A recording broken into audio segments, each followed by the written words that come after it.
Hello, this is Sterling, and the next section we're going to be going over is the optional element in the project portfolio section.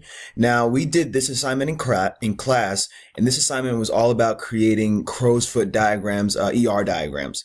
So what the professor did was he assigned us different sections, and we drew from a hat, and we drew what we were going to exercise, which exercise we were going to do. And I drew exercise 1, A, B, C, D, and E. And basically for each of these sections, I made a crow's foot ER diagram, and I have them listed here on the computer here. Now, the first one, A, it says each of Megacorp's corporation divisions is composed of many departments. Each of the departments has many employees assigned to it, but each employee works for only one department. Each department is managed by one employee, and each of these managers can only manage one department at a time. So what I have here on the EI diagram I drew up for it, which is right here. So for this one, I have the division, the department, the employee, and the manager. Now, as listed, as you can see here in letter A, let's see if we can adjust that. And then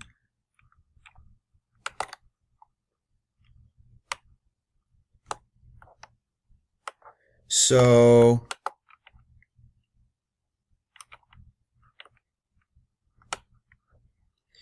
each of the divisions is composed of many departments. So that relationship is the division to the departments is a one to many, or is it? Yeah, one to many. So I have the one here and the many side here to the departments. So the division can have many departments, and has many employees assigned to it. So I also have the one to many relationship between the department and the many employees assigned to it.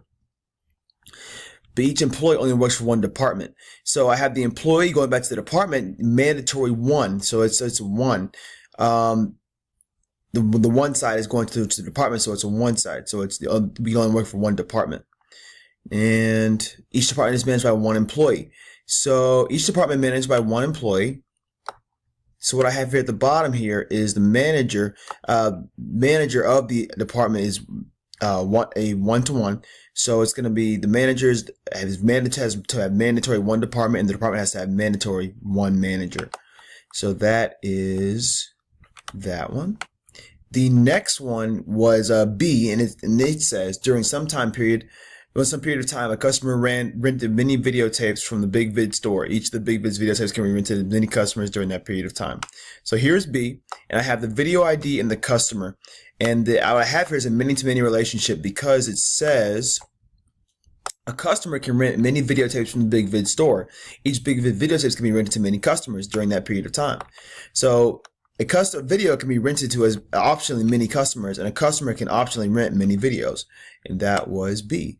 And I also have C here, and C states an airline can be assigned to fly many flights, but each flight has its own is flown by only one airline. So here I have the airline ID as the identifier for the airline, and flight ID is the identifier for the flight.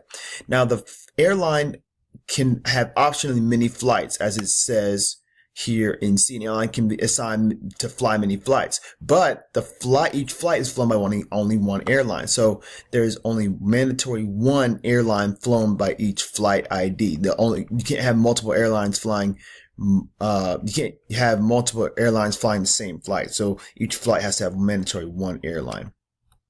Now I also have sections for D, and E. D is the QuickType Corporation operates many factories. Each factory is located in a region. Each region can be a home to many of the QuickType factories. Each factory employs many employees, but each of the employees is employed to only one factory. So I have the corporation ID here and the factory ID. So that was just for my reference.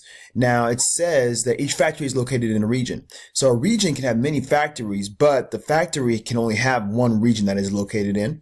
And then it says